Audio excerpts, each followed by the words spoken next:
નમસ્કાર મિત્રો, ફરતા ફરતા આવી ગયા આપણે શ્રી સપ્તેશ્વર મહાદેવના ચરણોમાં।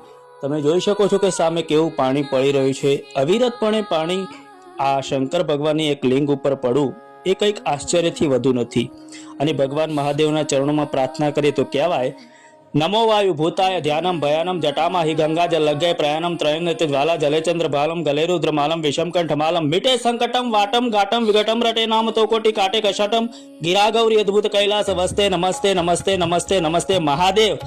અને મહાદેવ એવા સ્થાને બિરાજમાન થાય છે, એવા સ્થાને બિરાજમાન હોય ને કે જ્યાં પ્રકૃતિ પોતે નયન રમ્ય હોય।